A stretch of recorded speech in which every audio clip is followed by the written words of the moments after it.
Que tempo precioso estamos vivendo e não é de hoje, amém? Hoje eu tenho a missão de dar o desfecho final daquilo que o Senhor tem ministrado nos nossos corações acerca dessa conferência, Amado Timóteo, para filhos vocacionados. Todo ano que nós nos propomos a fazer esse movimento de conferência, nós não o fazemos porque temos a obrigação de fazer um evento, uma programação para as pessoas. Essa conferência, esse evento, esse movimento, não é para agradar ou para servir o ego, mas nós cremos que é uma ferramenta da parte de Deus para gerar sobre a igreja uma maturidade para avançarmos a novos níveis. E eu não sei qual é o momento que você vive na sua jornada, mas eu olho para o povo de Israel que estava preso, escravizado. Eu olho para essa história de 40 anos de peregrinação no deserto, eu olho a forma como acessar a terra prometida. Eu consigo ver de uma forma muito clara que todo o desafio, toda a dificuldade, todo o problemão, todo o gigante nos aperfeiçoa para um próximo nível. Então nós, como povo de Deus, somos chamados para avançarmos, amém? Nós, como povo de Deus, somos levantados como um exército do Senhor para desfazer as obras do inimigo e para proclamarmos as boas novas do Senhor, que é a salvação. Mas quando a palavra de Deus fala para nós irmos e fazermos discípulos, como nós mergulhamos ontem na primeira e na segunda sessão, nós vimos Paulo preparando o seu amado filho na fé, Timóteo, para um desafio de todos nós. Então, indiferente à sua idade, existe uma vontade de Deus lá em Mateus, que é a grande comissão sobre fazermos discípulos. E o Senhor, Ele está nos colocando nessa comunidade para nós sermos acolhidos, para nós sermos tratados, curados e enviados. Hoje o maior dilema da fé cristã é que nós estamos procurando um lugar para nos escondermos, para nos colocarmos em um ambiente seguro, confortável, onde somos cuidados com muito zelo. E a igreja, ela acaba se esquecendo que nós somos missional, nós estamos sempre em missão. O Senhor, Ele fala sobre legado, e sobre a vida de Timóteo existia um legado que precisava dar continuidade. Se você olhar o Antigo Testamento, lá em Deuteronômio, você vai ver instruções sobre repetir diariamente os preceitos de Deus. Hoje nós conhecemos Jesus porque há mais de 2000 anos, homens e mulheres estão guardando mandamentos e ensinando mandamentos. Hoje, nós temos uma Bíblia, ela contém a palavra, a verdade de Deus, mas um parênteses, se você não ler e não meditar, ela não serve para nada. Mas existe uma ordenança da parte de Deus de nós darmos continuidade no reino. Quem de nós aqui quer uma sociedade melhor? Pode levantar a mão, só para me ver se é só eu que estou querendo uma sociedade melhor. Quem quer uma educação saudável, de princípios e valores? Quem quer uma cidade com menos criminalidade? Quem quer uma cidade sem abusos emocionais, físicos? Quem de nós não queremos um lugar seguro para as nossas crianças? Quem de nós quer acabar com a fome, com a escassez? Quem de nós não quer acabar com a drogadição? Todos nós queremos acabar com isso, glória a Deus. Mas agora, o que nós estamos fazendo para isso? Quem de nós está indo em direção à morte, a negar-se a si mesmo, a abrir mão dos seus deleites, dos seus prazeres, para colocar a mão no barro, para sujar a mão com situações para que outros tenham vida? Eu quero te dizer, para a glória de Deus, hoje a minha família, meu pai, minha mãe, eu e a minha irmã, nós somos uma família pastoral, somos uma família de sacerdotes do Senhor, somos uma família de Deus, e isso é lindo, isso é maravilhoso. Eu tenho orgulho gospel disso. Mas eu quero te dizer que nós só estamos aqui hoje porque pessoas morreram, porque pessoas se dedicaram a evangelizar a vida do meu pai, porque um pastor acolheu a minha família, porque um pastor tratou as nossas feridas e um pastor enviou. Ontem nós estávamos aqui, infelizmente não tive a oportunidade, Mas ontem estava aqui o pastor Natalino, pai do pastor Quiliel, o homem a qual ungiu o bispo Sérgio e a bispa Rosa e enviou eles para a grande comissão. Sabe, o meu pai e a minha mãe foram enviados para morrerem em prol do reino, para que vidas alcançassem Jesus. Meu pai e a minha mãe disseram sim para vamos negar a nós mesmos e vamos se responsabilizar pelo reino. O meu pai e a minha mãe se converteram e doaram o meu quarto, doaram as nossas coisas. Tivemos dificuldades financeiras em prol do reino, tive privações em prol do reino, e sabe de uma coisa? Glória a Deus, porque o chamado de Timóteo era negar-se a si mesmo, como também é um chamado que ecoa a nós. E para dar a introdução, nós fizemos alguns vídeos no Instagram, para divulgar a conferência, foram 5 vídeos, e eu queria dar a ênfase numa parte que era no texto de uma canção, que é baseado nas escrituras, que fala: vem depressa, Timóteo, abandone suas frustrações, suas inseguranças, não há tempo a perder com questões banais sobre aprovação, nem espere lá que te aprovem tanto assim, vem depressa, Timóteo. Agora eu queria te pedir uma coisa, cutuca o irmão do lado e fala: vem depressa, vem depressa.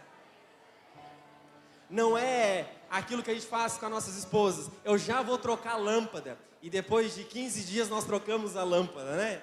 Não é sobre isso, é sobre vem depressa, seja ágil, não se atrase, não seja o brasileiro que o culto começa às 19 e chegamos às 19h30, amém? Guarde o coração, mas vem depressa, Timóteo, abandone suas inseguranças e suas frustrações, e hoje o meu papel aqui, hoje, irmão, é dar continuidade naquilo que o Senhor já está fazendo, que é ecoar na eternidade. Vem depressa, Romão, vem depressa, Pepe, vem depressa, seu Dirceu, vem depressa, Guigo, vem depressa, dona Eva, vem depressa, é agora. Existe uma urgência para as coisas de Deus, da mesma forma que existe uma urgência no nosso coração. Esses dias eu estava brincando com meu pai, eu falei assim, estava almoçando lá, eu falei assim: cara, como eu poderia ganhar na Mega Sena para resolver minha vida de uma vez por todas? Aí minha mãe começou a rir: tu joga? Não, não jogo, nunca vou ganhar. Mas quem não gostaria? 50 milhões. Eles não sabiam ainda na notícia, né, que eu estava já preocupado lá na frente. Tá faltando quarto em casa, vem bebê, vem criança. E aí? Quem de nós não quer resolver a vida assim? Todos nós queremos. Todos nós remangamos as nossas mãos e vamos trabalhar que nem um louco, 8 dias, 9 dias, que escala 6x1? Aqui é a escala 7x7 todo dia, 2, 3 turnos, 4 empregos. Eu já fiz isso por um tempo. Eu sei que existem momentos da vida que nós precisamos nos submeter, mas para nós tudo é para ontem, não é? A gente abandona uma academia, uma dieta, porque em 2 dias nós não vimos nada diferente. Eu não vou mais. Queremos depressa. Queremos a resposta de Deus depressa. Queremos a bênção de Deus depressa. Queremos o nosso amor, a tampa da nossa panela depressa. Queremos um casamento saudável, próspero, feliz, com muitas borboletas, que nem da propaganda da manteiga. Aquele de manhã, sol lindo, um cachorro lindo, correndo, bem comportado, filhos pequenos sentados à mesa, comendo quieto, mulher maquiada, cabelo penteado. Eu quero isso depressa. Mas agora quando Jesus fala, negue-se a si mesmo, Timóteo, vem depressa, abandone as suas frustrações. Timóteo era um jovem pastor, a quem Paulo escreveu com carinho e urgência. Nós queremos as coisas, mas por que nós muitas vezes não vamos em frente daquilo que nós gostaríamos que acontecesse? Quem de nós aqui tem medo de dar um passo? Quando eu falo, quando minha esposa é uma benção, né? Me deitei na cama, fui me deitar, me cutucou uma caixa, eu olhei a caixa, abri, tinha um palitinho azul, e eu falei, uau! Naquela noite eu já vendi a minha casa 3 vezes, na minha cabeça. Já vendi meu carro 3 vezes, já procurei um outro emprego, já arrumei escolinha, já me vi falando com a minha sogra que vai infartar. Numa noite. Quantos medos você acha que bateu no meu coração? Quantos anseios? Quantas fragilidades que eu sei que nós possuímos? Quantos desafios eu sei que me espera? Há pouco me falaram, pastor, tu tá com cara de cansado? E se eu já estou assim, imagina daqui 9 meses. Mas qual é que é o nosso desafio? É que o Senhor não nos deu o espírito de timidez, mas de poder, de amor e moderação. Eu quero te dizer que Timóteo se encontrava numa situação desafiadora. Um jovem pastor que não tinha a característica de um homem viril. Porque Timóteo não era o pastor que nós gostaríamos de ter. Um pastor próspero, forte, guerreiro, mata-leão. Nós gostamos de Davi. Nós gostamos de homens poderosos, de homens valentes. E Timóteo era um homem franzino e doente. Um homem onde a sua formação, a teologia nos fala que foi num contexto mais feminino, pela sua avó e pela sua mãe. E Paulo estava enviando ele para quê? Para uma localidade religiosa, para uma localidade que tinha muitas heresias. E o que é heresias? Palavras que pareciam o evangelho, mas não eram o evangelho. Quer um exemplo? Todos os caminhos levam a Deus. Mentira. Todos são filhos de Deus. Mentira. A Bíblia não fala isso. Heresia é algo que parece o evangelho, afaga o nosso coração. Agora imagina, se hoje eu me posiciono na pauta cristã, que é o meu dever, eu estou me colocando numa posição de combate. Eu posso ser processado, eu posso, ter tentativas. Quantas igrejas já entraram pessoas e mataram ou tentaram matar um pastor porque pregava a palavra de Deus? Quantas vezes nós fazemos movimentos de evangelismo e nós não sabemos se voltaremos para casa?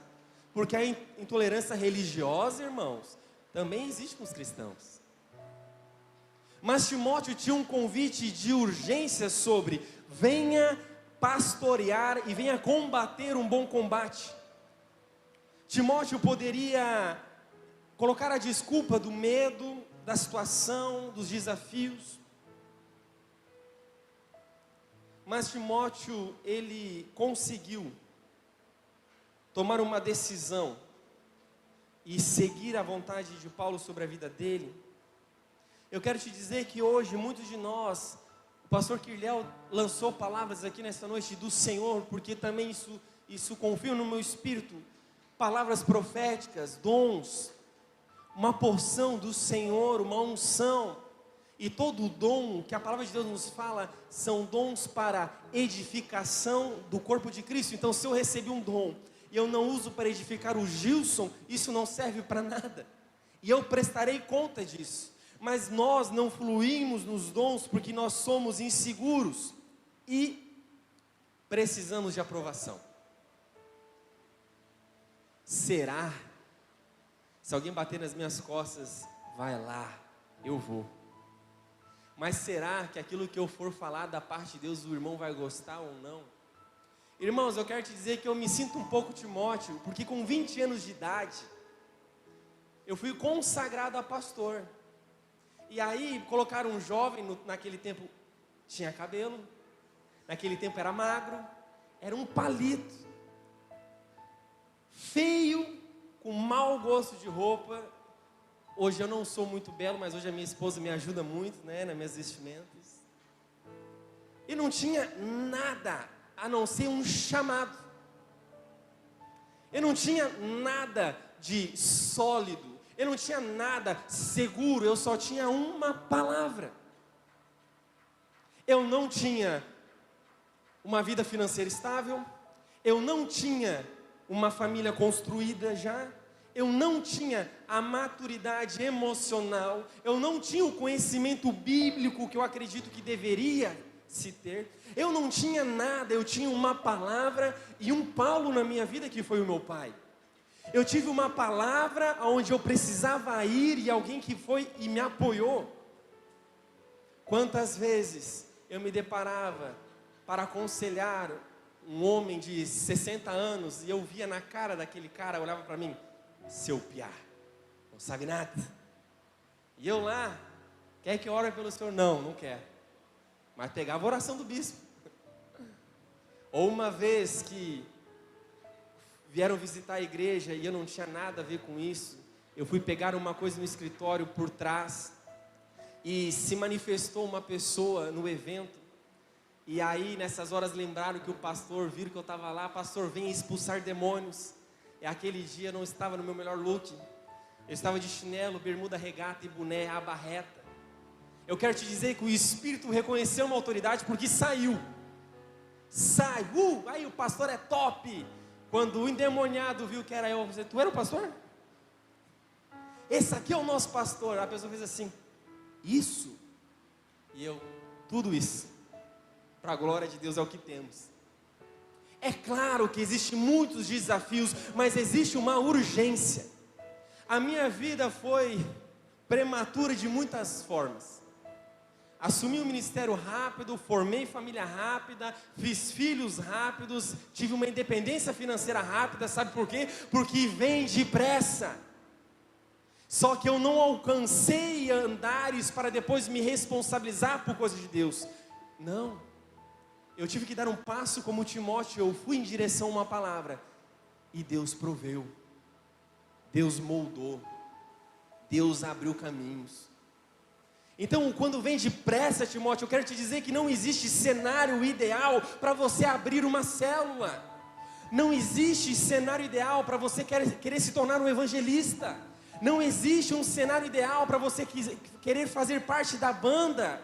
Não existe cenário ideal para você dizer para o Senhor, eis-me aqui. Porque você nunca vai ser suficiente, porque eu também não sou. Timóteo não foi, Paulo não foi.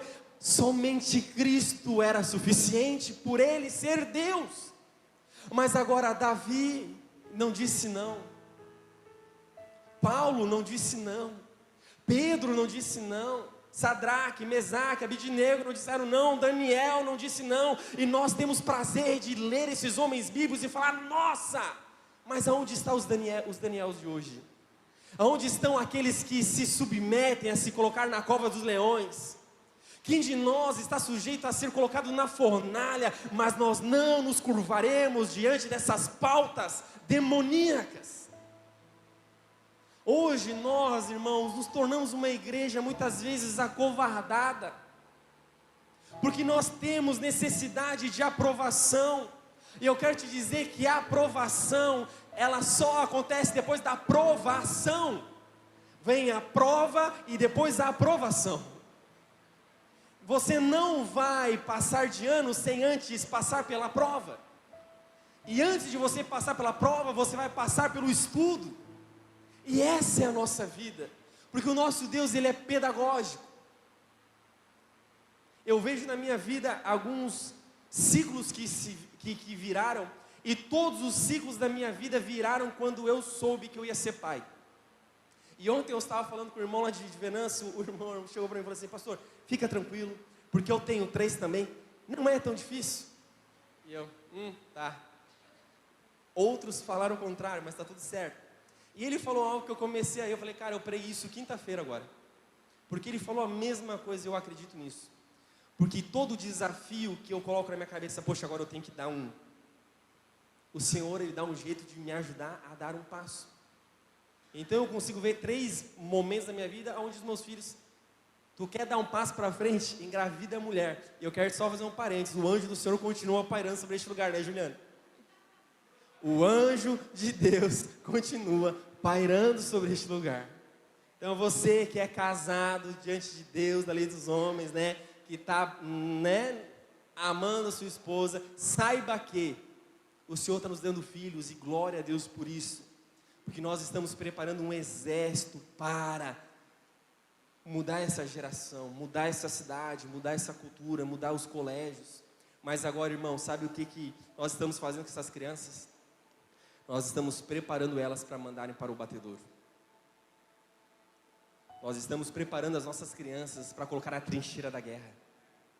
Eu não vou embelezar essa parte da palavra de Deus.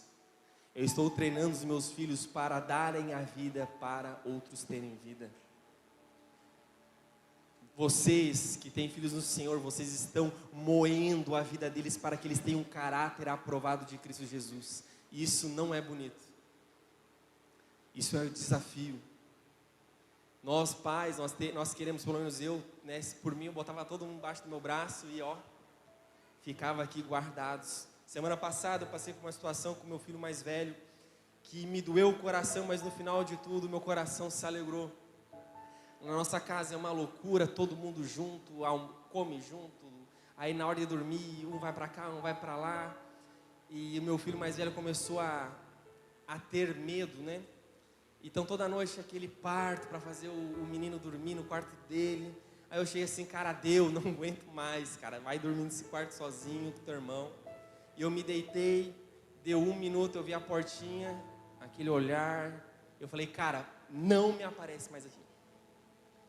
Ah, pai, mas eu tô com medo, o ladrão vai entrar na casa. Se o ladrão entrar na casa, eu sou o responsável e eu vou ter que dar um jeito. Ah, mas não sei o que, cara, então pede para Deus. Porque o que eu posso fazer, eu vou fazer por ti. Meu filho saiu chorando e meu coração já começou. A minha esposa olhou para mim e falou assim, pegou pesado, será? Será que não foi muito duro com ele? Aí eu virei pro lado e meu coração, meu Deus do céu, eu também não acerto nunca com essas crianças, né? Eu tento acertar e não acerto. Quando eu estava começando a me coçar, porque eu ouvi o choro dele no quarto, eu vou lá agora, né? Lá no fundinho do choro, eu ouvi, papai do céu, eu tô com medo. Você não tem noção, cara, o que eu senti no meu coração. Papai do céu, cuida da nossa casa, cuida da mamãe, cuida do papai. Papai do céu, manda os teus anjos aqui.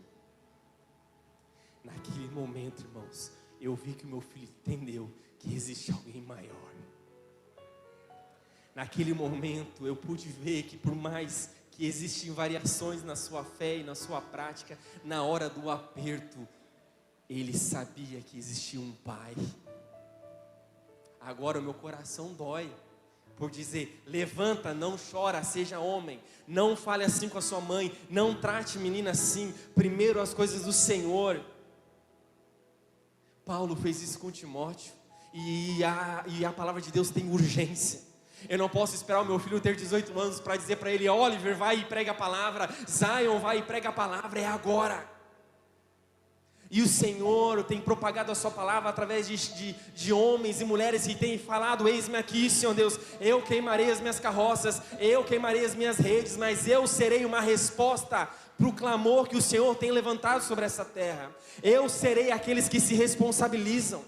Nós não estamos falando de pessoas perfeitas, porque eu não sou perfeito. Eu não acerto sempre, eu também tenho pouca paciência, eu também me iro, eu também tenho que combater a minha carne pecaminosa, mas eu digo todo dia, eis-me aqui, Senhor, não tem outro, envia-me a mim.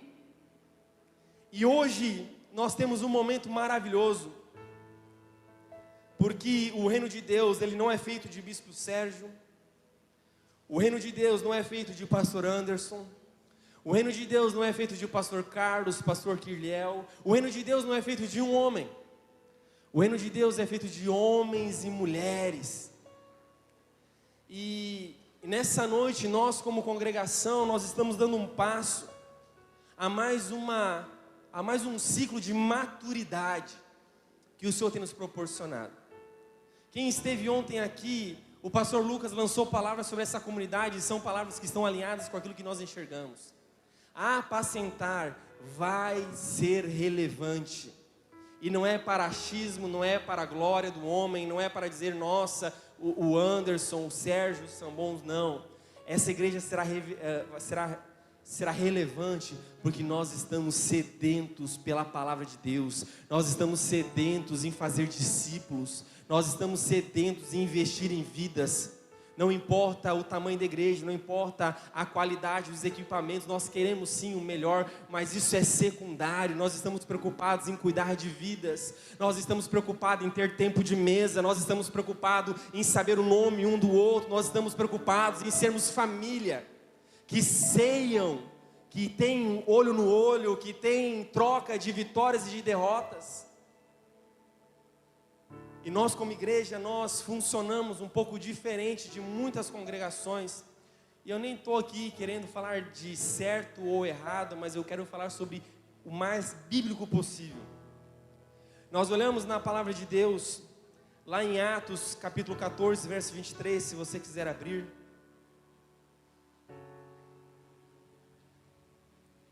Atos 14, 23. Eu estou indo rápido porque eu não quero estourar muito tempo. E em cada igreja constituíram-lhes presbíteros, e orando com jejum, os comissionaram ao Senhor em quem já haviam crido. Nós também vemos em 1 Pedro 5, verso 1. Exorto, pois, os presbíteros que há entre vós, eu que sou presbítero com eles, e testemunha dos sofrimentos de Cristo, e que sou também participante da glória que se há de revelar. Apacentai o rebanho de Deus que está entre vós, cuidando dele, não por força, mas voluntariamente, nem por desonesta ganância, mas de boa vontade. Não como tendo domínio sobre o nosso patrimônio, mas servindo de exemplo ao rebanho. Existe um chamado bíblico que nós vemos um movimento de Paulo e Pedro, evangelizando e formando comunidades de fé. Comunidade de fé, isso aqui é uma comunidade de fé. O termo mais correto, em vez de ser igreja, seria comunidade de fé. E nessas comunidades de fé, os apóstolos levantavam presbíteros, bispos, homens que governavam, que se responsabilizavam por essa função de cuidar deste povo. E a exortação para esses presbíteros é a participação de apacentar o rebanho de Deus, cuidando dele. Irmãos, você pode achar que é passação de pano porque eu sou presbítero da igreja, porque eu sou pastor. Nós popularizamos, né, o pastor como responsável. Mas se nós fôssemos mais bíblicos, a palavra mais correta seria o presbítero, aquele que governa. Você não sabe o desafio que é dizer sim para o chamado de Deus. Porque quando eu digo sim para o chamado de Deus, eu digo não para o meu chamado. Quando eu digo sim para o chamado de Deus, eu digo não para os meus sonhos. Quando eu digo sim para o chamado de Deus, eu abro mão daquilo que eu gostaria de construir, da forma que eu gostaria de construir. Então nós vemos aqui em 1 Pedro dizendo, né, sobre o quê? Sobre apacentar o rebanho de Deus, cuidando não por força, mas voluntariamente. Não por desonesta ganância, mas de boa vontade. Não como tendo domínio sobre o nosso patrimônio, mas servindo de exemplo para o rebanho. Ser um pastor, ser um presbítero é o maior desafio, porque nós padecemos para que o rebanho venha a prosperar. Nós cuidamos voluntariamente, não por cobiça, porque, irmãos, nós da apacentar, nós não acreditamos no enriquecimento de homens de Deus através do caixa da igreja. Não. Claro que Paulo fala que é digno aquele que serve a casa de Deus de tirar sustento da casa de Deus. Mas o cálculo da igreja não é 80% para o salário pastoral e 20% para aquilo que dá para fazer, não. Nós entendemos que nós nos sacrificamos hoje para que a igreja possa avançar. Muitas vezes eu tenho que dizer não para minha família, não para os meus filhos, para poder cumprir com a minha função pastoral. Não só eu, mas todos nós que somos presbíteros aqui nessa casa. E existe um chamado sobre a vida de um irmão nosso. Porque nós olhamos para a palavra de Deus e nós vemos que o presbítero, ele precisa ser exemplo. 1 Timóteo vai dizer aqueles que almejam o episcopado, almejam uma liderança, grande coisa almeja. Mas 1 Timóteo vai começar a falar sobre características de um homem de Deus. E essas características de um homem de Deus, elas são forjadas em nós através de disciplinas, através de vida na vida. Então, quem já está conosco há alguns anos, vão se lembrar que há mais ou menos 2 anos, nós separamos o diácono Michael e a sua esposa para a observação, para o desafio de se tornarem pastores. Nesses 2 anos, não só nesses 2 anos, mas nesse corte, desde o dia que eu conheci o Michael, desde o dia que eu conheci a sua esposa, eu quero te dizer, Deus, Ele é um Deus do impossível, porque eu jamais apostaria no Michael, com todo o amor no meu coração, e eu não apostaria na vida da Elisandra. Pessoas que vieram feridas, pessoas que vieram destroçadas em várias partes da sua vida, mas pessoas que de uma forma muito rápida se responsabilizaram por aquilo que Deus comissionava a elas. Eu quero te dizer que nestes anos, eu pouco vi homem e mulher tão fiel ao pouco. Um homem e uma mulher tão fiel a desafios. Um homem e uma mulher que não se preocuparam com o título, com a visibilidade. E eu vou te dizer, cara, eu tenho um orgulho dessa igreja que você não tem noção. Porque eu não vejo o diácono Christian brigando por me dá uma vaga para mim aparecer. Eu não vejo o Juliano empurrando 2, 3, não, deixa eu vir primeiro porque eu preciso aparecer. Às vezes as pessoas pensam, mas eu nem sabia que esse cara era alguma coisa da igreja. Glória a Deus, essa é a ideia. Porque nós não estamos aqui para aparecer mais, nós estamos aqui só para servir mais. E eu vou te dizer que eu sirvo muito mais aí do que aqui. Quando nós estávamos nessa atmosfera de adoração, conduzido por estes homens e mulheres de Deus, eu estava lá também servindo. E hoje nós temos o prazer de poder dizer que um ciclo tem se encerrado sobre a vida do Michael e sobre a vida da Elisandra. Um ciclo onde o Senhor está colocando mais um desafio na jornada. E sabe o que é muito louco? Porque nesses 2 anos de observação e de ajustes, né? Como é que estão, como é que não estão? Amadureceu aqui, cara, essa situação temos que resolver. Quando essa conferência surgiu no coração de Deus, porque isso aqui já estava no coração da Jenny e do Gia Garcia há anos. E eles compartilharam comigo sobre esse material do amado Timóteo. E eu com a minha cabeça em outro plano, outra ideia. Quando o Senhor gerou isso aqui, eu jamais pensei, a gente poderia linkar, né? Vamos enviar o Michael para a morte. Vamos enviar o Michael para ser o servo dos mais servos. Vamos enviar o Michael para ser o último, ele e a sua esposa. Não. Mas no final, quando eu estava finalizando as artes da divulgação, eu queria agradecer a vida do Joézer, esse adolescente abençoado que está por aí, que estava me ajudando nesse processo. Eu lendo os textos e eu me deparei com esse texto. Vem depressa, Timóteo. Abandone suas frustrações, suas inseguranças, não há tempo a perder em questões banais sobre a aprovação. Aquilo queimou no meu coração, porque eu acho que a característica paternal que eu tenho, eu tento cuidar, né? E eu olhava para o Marco e para a Elisandra e falei, cara, eu sei que a pedra vai comer e eu levo pedrada, eu não gostaria que eles levassem. Eu sei que a exigência vai lá em cima. Eu sei que dizer um não é um crime. Você é pastor, você tem que dizer sim sempre. E eu no meu coração, né, cara, vamos guardar a vida do Mike, vamos guardar a vida da Elisandra. Ainda eles podem, né, ter mais estruturas. Eu vim para uma reunião da base aqui e compartilhei um pouco. E no final disso veio um irmão com uma palavra de Deus. O irmão falou assim, olha gente, não sei como vocês vão fazer, o que vão fazer, mas eu quero dizer que o Senhor me fez ver que sobre a vida do Mike foi derramado a autoridade pastoral, e vocês reconhecendo ou não reconhecendo, o Senhor os separou. Cara, você não tem noção, meu coração incendiou, porque do mesmo jeito que eu já estava vivendo isso, o pastor Carlos também já estava orando sobre isso, o bispo Sérgio também já estava orando sobre isso, e de uma forma muito natural, que eu acredito que as coisas do Senhor são, porque é o Senhor que levanta, é o Senhor que ordena. É claro que sobre a vida do Michael já existe uma unção, e eu acredito que isso é o grande dilema de um entendimento acerca das coisas do Senhor. Porque nós vemos em Efésios 4:11, o Senhor diz o seguinte: Ele mesmo deu uns para apóstolos, outros para profetas, outros para evangelistas, outros para pastores e mestres. Aqui nós conhecemos como homens dons, que são dons que foram derramados sobre homens, daqueles homens se tornaram este dom de serviço. Então muitas vezes nós queremos ungir pessoas, mas o Senhor unge as pessoas, porque o Senhor dá dons, e existem dons aqui nessa igreja.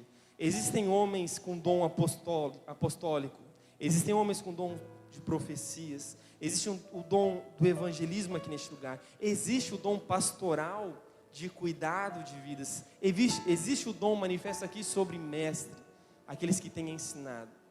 Mas quando nós olhamos para o Novo Testamento, nós vemos uma organização, e essa organização, os apóstolos fazem da seguinte forma: vamos separar homens para uma posição de liderança, uma posição de responsabilidade.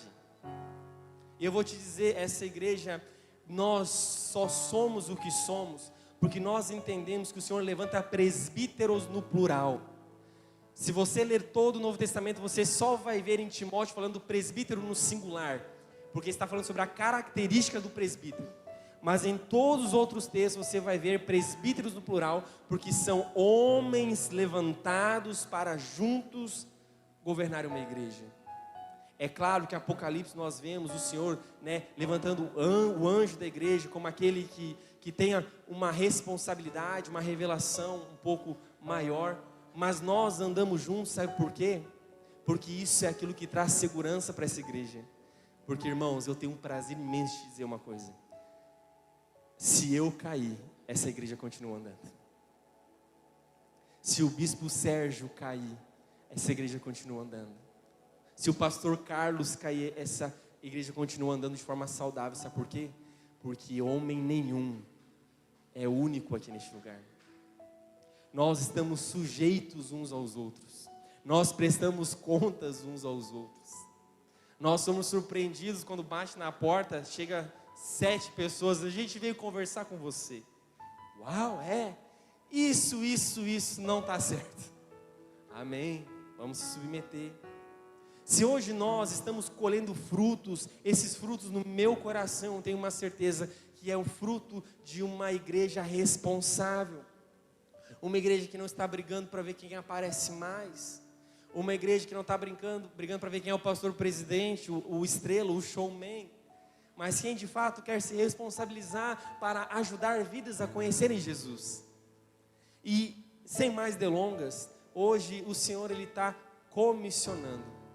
Nós vemos na palavra de Deus, que os presbíteros são ordenados, são separados. E nós como igreja, nós vamos ter esse ato aqui nessa noite. Nós estaremos impondo as mãos sobre a vida do Michael, sobre a vida da Elisandra. Porque por mais que biblicamente, quando se fala sobre presbítero, essa responsabilidade de governo está sobre a vida do homem, nós cremos que o homem não faz nada sozinho. E se eu for bem sincero, mais da metade do que fazemos, só fazemos pelo encorajamento, pelo cuidado das nossas esposas. Então hoje nós iremos de uma forma, com muito amor e muita fé, nós estamos então separando o Michael a essa responsabilidade. E a Elisandra, a sua companheira, a sua fiel escudeira. E a partir de hoje, não mais serão diáconos, mas serão pastores dessa casa de oração. Não mais.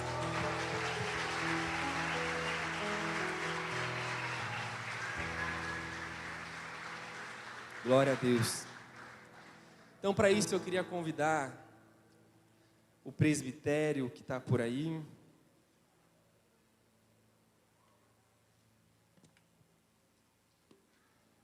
Queria convidar o Michael, a Elisandra. Alguém pode tirar o púlpito aqui para nós?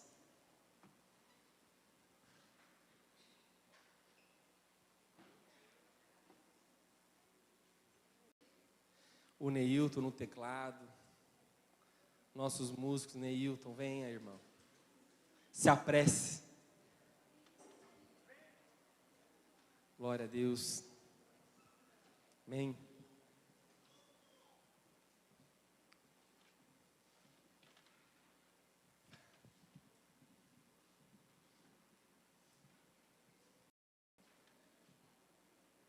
E de uma forma muito sincera, eu queria falar algumas palavras para vocês.